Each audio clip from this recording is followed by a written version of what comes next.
Have you ever been relaxing after a long day, watching your favorite TV show when a commercial interrupts? A smiling family is enjoying a picnic, playing fetch with their dog, and laughing under the sun. The secret to their happiness? A drug that promises to change lives. As tranquil music plays, a soothing voice rattles off side effects like increased risk of death so quickly that you can barely even process it. Now consider this. The United States is one of only 2 countries in the entire world that allows pharmaceutical companies to advertise directly to its consumers. In a global community of nearly 200 nations, why are we so out of step? It's because this isn't about better healthcare, this is about profits. It's about selling you a product, whether you need it or not.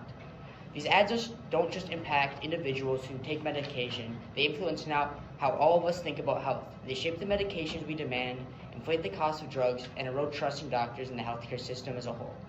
Even if you've never taken a prescription drug, you still pay the price, literally, through higher insurance premiums and inflated medical expenses. After researching this issue extensively, I believe that pharmaceutical advertising is one of the root causes of the broken healthcare system we deal with today.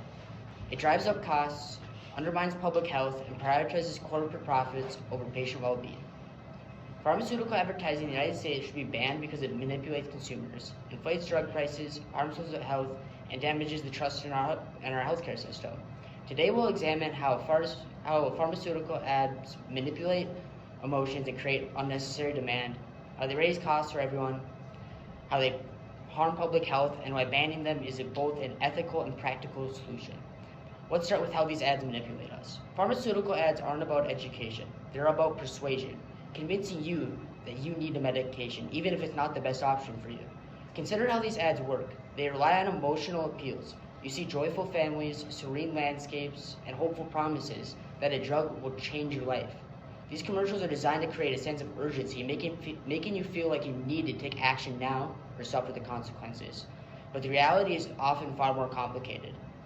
Most health conditions are complex and require more than a quick fix. Effective treatments often involve lifestyle changes, therapy, or a combination of approaches, but ads rarely mention that.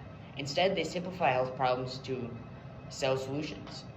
Evidence backs this up. According to Schwartz and Walsh in 2013, 80% of pharmaceutical ads are misleading. They exaggerate benefits and downplay risks, making it harder for consumers to make informed decisions.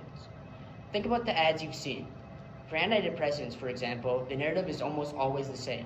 Someone who's sad and struggling takes a pill, and suddenly they're happy and functional.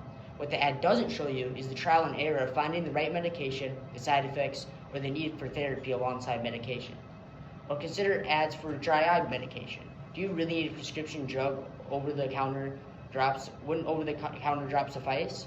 These ads make minor conditions seem urgent, pushing you to demand a solution from your doctor.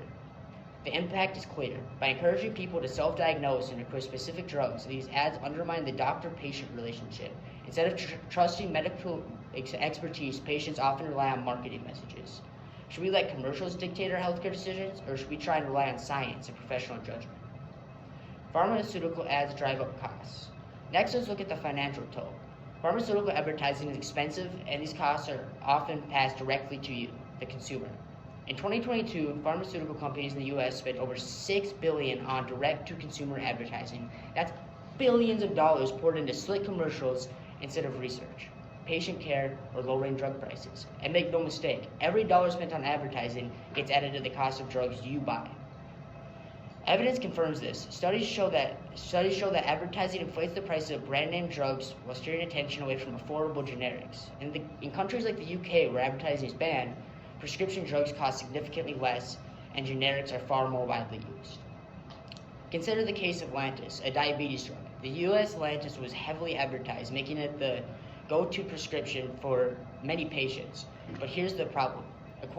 Equally effective generics were available at a fraction of the cost. The advertising drove up demand for the brand name drug, leaving patients with higher bills for no added benefit. This has real consequences. A 2021 survey found that 1 in 4 Americans have skipped medications due to cost. For families already struggling with healthcare expenses, pharmaceutical advertising adds unnecessary financial strain, forcing people to make heartbreaking choices between their health and their finances. Should healthcare be about improving lives, or should it be about inflating profits at the expense of access? Beyond financial costs, these ads pose significant risks to public health. They promote over-medication and encourage unnecessary prescriptions, which can lead to dangerous consequences. The opioid crisis is a tragic example. example. In the early 2000s, drugs like Oxycontin were aggressively marketed, and not just to doctors, but directly to consumers. These ads downplayed the risks of addiction and overstated the benefits of opioids for pain management. The result? A public health catastrophe that continues to devastate families and communities to this day. Research highlights this problem. A study by the American Medical Association found that direct-to-consumer advertising often leads to prescriptions for conditions that could have been treated without medication.